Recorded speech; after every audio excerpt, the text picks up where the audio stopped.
Đó, lại cứ tiếp tục làm nó vậy nhỉ? Chẳng nhẽ lại về không à? Thôi làm cho chị đi. Chị bây giờ mà cứ bo cho em 50.000 em đi về luôn, không cần làm.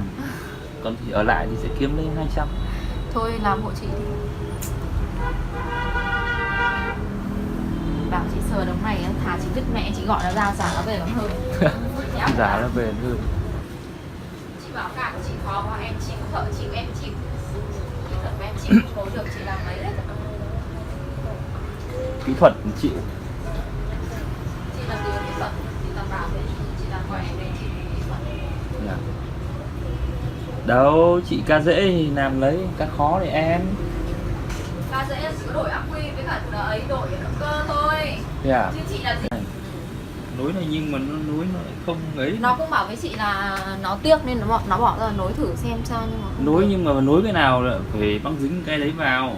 Chứ bây giờ nối xong để này nó chập đúng không? Thằng cái này nó dính vào với nhau chỗ là này chập là đúng khoảng không? tầm chục cái mối nối liền. Để đấy, chữ chỗ đầu lại cũng thế này. Chục cái mối nối liền. Để hở ra nó chập đúng không? Chỉ cần 2 dây khác cực điện nhau là nó chập thôi mà. Âm với dương này chỗ này. Cứ dây thì đã nối rồi nhưng lại còn không đúng màu nữa chứ. Ví dụ như người ta nối người ta nhìn thấy cái dây trắng xám phải này. vào trắng chứ nhỉ, xám vào xám chứ. Đúng rồi. Này thằng sau này. Loạt nó toàn dây màu trắng. Nó lung tung lắm. Con này ấy, thì nối thì có dứt nắp toang em cũng vẫn nối được, nhưng mà mỗi một cái là chỉ sợ như trước đây người ta nối nhiều cái mối này, chỉ sợ nó bị chập rồi. Nối này thì vứt hết dây thì em vẫn nối được bình thường. Biết. Đó, lại cứ tiếp tục làm nó vậy nhỉ? Chẳng nhẽ lại về không à? Thôi làm cho chị đi. Chị bây giờ mà cứ bo cho em 50.000 em đi về luôn, không cần làm. Còn thì ở lại thì sẽ kiếm lên 200. Thôi làm hộ chị đi. Bảo chị sờ đống này thà chị vứt mẹ chị gọi nó ra giả nó về còn hơn. Giả nó về hơn.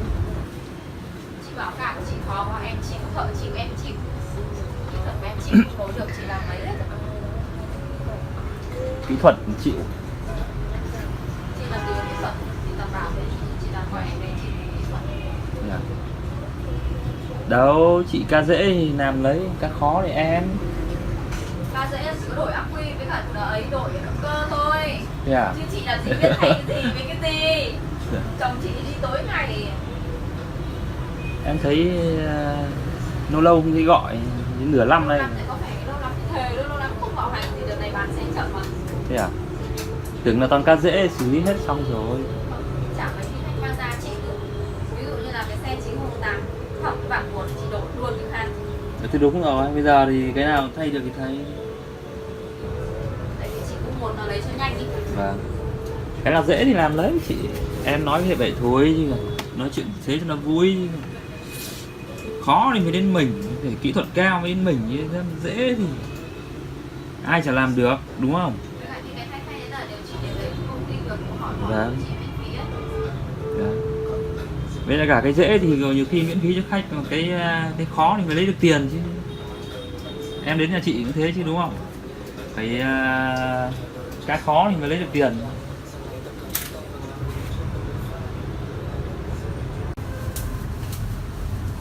Chị ơi, xe xong rồi à? Chị ra đây kiểm duyệt đi về cái bình ắc quy của cái xe này, nó đang không đủ điện, chỉ có đèn thôi không đi được.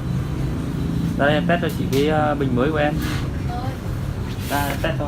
Ắc quy của nó có hỏng không em? Phải sạc vào mới biết rồi. Thế em phải sạc biết.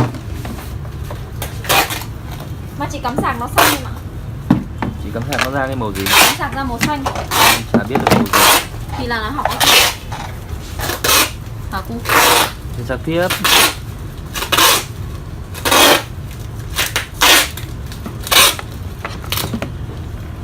Mũi đốt rồi. Eo gì? Chị có điều khiển không? Chị không có điều khiển, điều khiển ra. Hãy thử đi. Tiến này. Ui này. Trong này đẹp đẹp. Lún này. Đang đi ở phanh nhá, đang đi ở phanh nhá. Dùng phanh. Đấy, đúng chức năng như ban đầu chưa? Đấy nhá, tiến được lui được, có điều khiển đi mang cả ra thì thử, không có là vô điều khiển. Không mang mà kệ chị, em không biết nha. Coi này, tăng âm lượng nhạc này.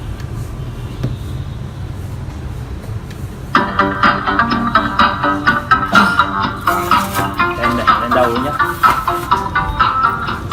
lên đầu sáng, Ngon phết nhở? sáng hết rồi.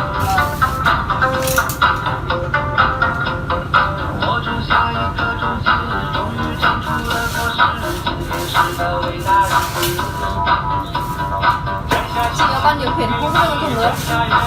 Không, điều khiển cũ mà có đúng loại này thì dùng được. Đúng loại này đấy. Đây chị lấy.